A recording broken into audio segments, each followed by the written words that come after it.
good push. Puts a weight on that fender, and you can see it just settles and comes up, which is ideal. So welcome back to the Roadside Rescue YouTube channel. I'm Ernest, and this morning we've got a customer who's getting their vehicle ready for a road trip.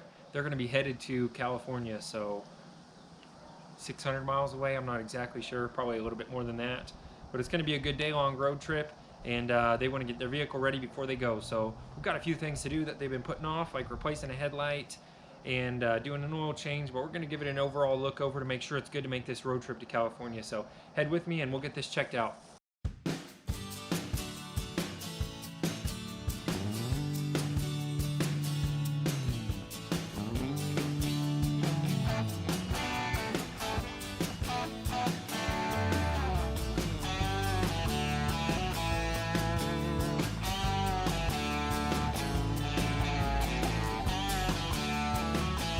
All right, so here we are. We're with the vehicle. It's a 2000 Honda Accord.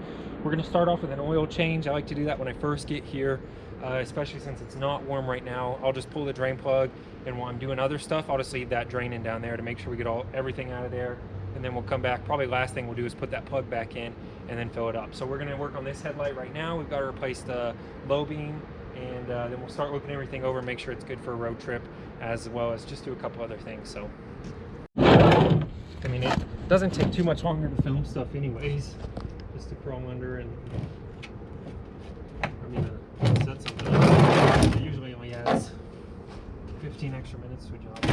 Yeah.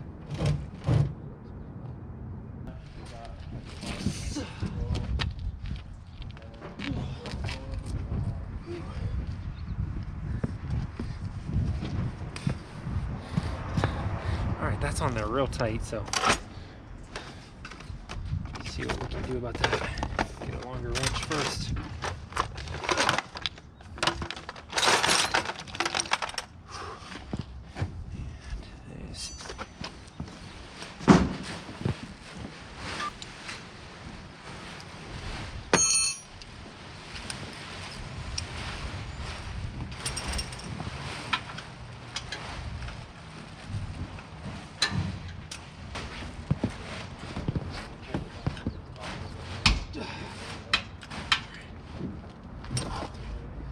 Go.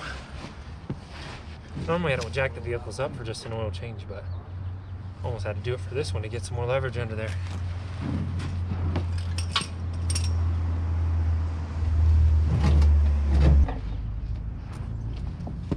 Clean. What I like to do is I have that funnel under there has like a little screen on it so that the drain plug doesn't go in there. I like to just stick the funnel under there and flick it off with my finger and let that plug fall in there. It'll get covered up in oil, but I'll just get it afterwards. So that's draining now. We'll go ahead and get the filter loosened up. It might be tight like that plug was. Somebody over tightened that for sure.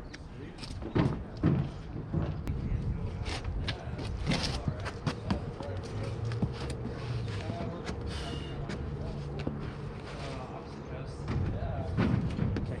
That filter wasn't bad. It was hand tight, which is how it should be. You don't want to touch light bulbs with your fingers. They'll burn out. That oil on your fingers, if it touches those bulbs, it'll create hot spots. It can burn out the bulb prematurely. If you have gloves on, that's better than touching it, but I like to just not even touch them at all. I'll pull them out by the plastic and only touch the plastic down here. All right, and you can see pretty easily right there, it was accessible. That's the plug, that blue one for it, and it just goes right in that hole over here. And this was the low beam, so it's important to ask. I always ask my customers before I come out what the circumstances are. They said they needed a headlight. I said, when does the headlight work and when does it not work? That way I knew which bulb to bring. I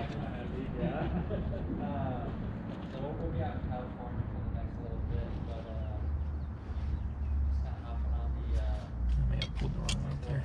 Yeah, exactly. I can get some money. I'll be riding.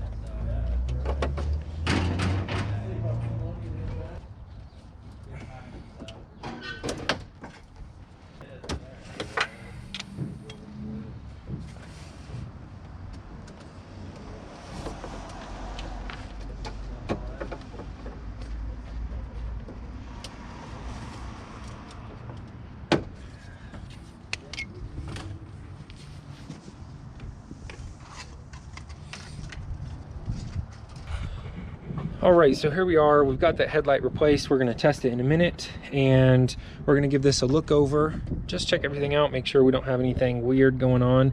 Look at the belt, it's a little old. Should be fine driving to California, but we can look at the mileage on that and recommend them replacing it if needed. Over here, we've got a bunch of cracking around this boot. I don't think, wow, that's a lot more than I expected. If this had a mass airflow sensor, this would not run, but I believe it has a manifold absolute pressure system only, which is right here. So it looks like it may be fine to drive, but I'm gonna definitely recommend that they replace this boot. This is the only thing in the intake system that looks bad. It sounds like it doesn't have any vacuum leaks, it's running fine. And I have noticed on these engines before, if they have vacuum leaks in the intake manifold here, then they'll run pretty rough. But again, in this case, we have some major cracking right here in this intake boot, and we're not going to have any sort of major problems while it's running because it's past this intake manifold here. So that manifold absolute pressure sensor is accounting for that. Again, if you have a sensor up here in front of that, it won't be accounting for it. If the sensor's after it, it's fine. And we'll go look at suspension and stuff as well. So we'll do a test on the four corners of the vehicle, check the shock absorbers and everything, and continue looking over the engine here. So we'll check that out real quick.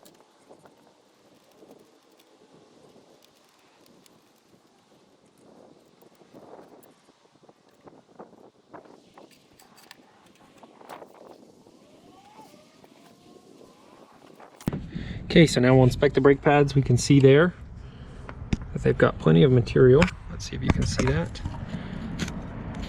You can see the pad there, plenty of material. We'll check the backside. The rotors don't have any unusual wear in them. And we'll check suspension. We'll push on them, but we're gonna look for ball joints here. Upper ball joint looks okay. The boot's a little dry rotted. Okay, the boots on the CV axle look okay.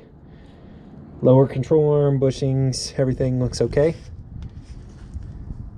And this side looks fine, so we'll check the strut by jumping on it and making sure it doesn't bounce more than 3 times, but ideally it should just bounce once. Okay, make sure this hood doesn't slam on my fingers. I'm gonna put my shoulder under it when I bounce.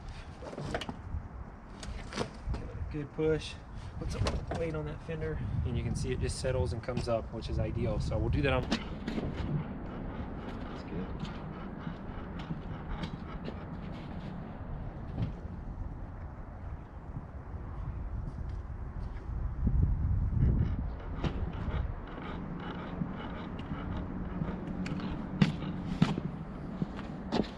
Back, just hang this up.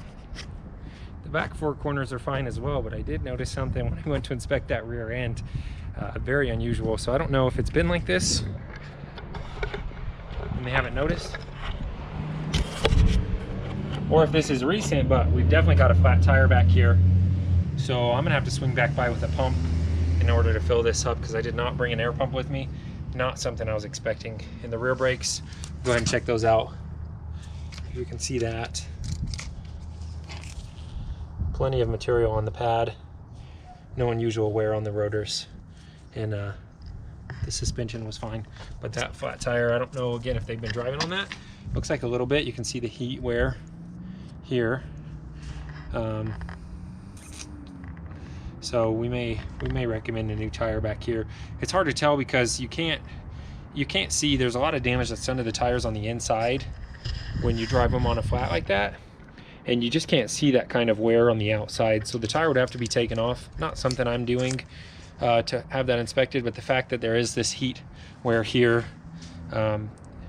this tire at least should probably be replaced. So I'll let them know before they take a road trip in that. This is the kind of tire, if you get a flat tire and you go to a tire shop and ask them to plug it, to put a plug in it, if the tire has any of that sort of wear pattern on it, they will not plug tires. If it has any sort of wear pattern like that on a tire, they're not going to plug it. So that's something to be careful about when you get a flat tire. And maybe they don't have a low tire pressure monitoring system in this vehicle. But that's the last thing that I've noticed on this inspection.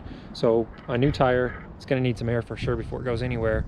Probably a new serpentine belt, but I'll check the mileage on that as well, see if there's any service records on that. If there isn't, I'm going to recommend that they replace that. And then we're going to go ahead and get this oil finish topped off here. And everything else looked good. Power steering fluid looks good. Coolant's full and looks clean. I don't see anything other than that boot, which I'm going to tell them about. That's something that they'll probably end up doing themselves, since it's pretty easy. You just need one wrench to do that, and a pair of pliers. And other than that, looks good to go. We'll get this oil change finished up. Filters are always the messy part.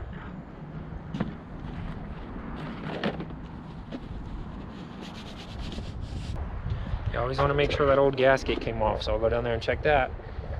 I've said it before, I'll say it again. I know people personally who have put a filter on top of another gasket that was left behind when they removed the old filter, and it's completely drained their engine of oil and blown their engine.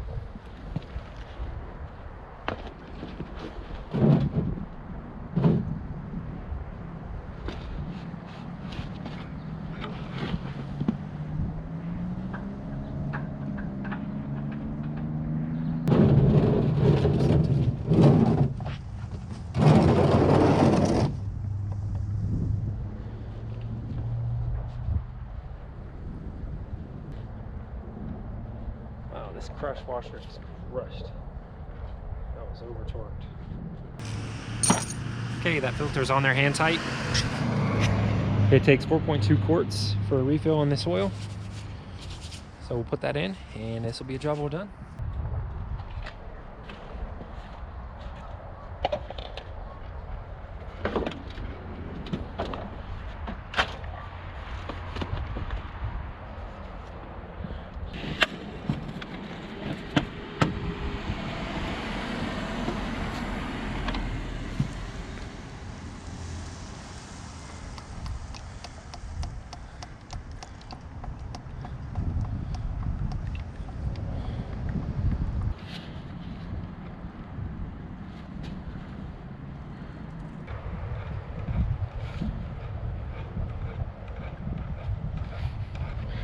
Okay, so here we are. That's a job well done, with the exception of one last thing.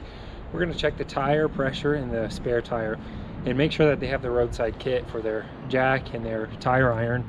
That's the most overlooked thing on any vehicle, is the spare pressure, tire pressure. So we're going to make sure they're usually a lot higher, about 60 psi, because they're small. We're going to make sure that that's full, because what happens, you know, you're in the middle of nowhere traveling through the desert to California, you get a flat tire, well, you get everything jacked up, ready to go, and your flat tire is out of air. Luckily nowadays everybody has cell phones. It's easy to call roadside assistance and get somebody to come out there, but you're going to pay an arm and a leg. And so if you're going on a road trip, don't forget to check the tire pressure in your spare tire. Again, that's statistically the most overlooked part on any vehicle. So we'll check that, and we'll get that rear tire pumped up with some air, and this will be a job well done.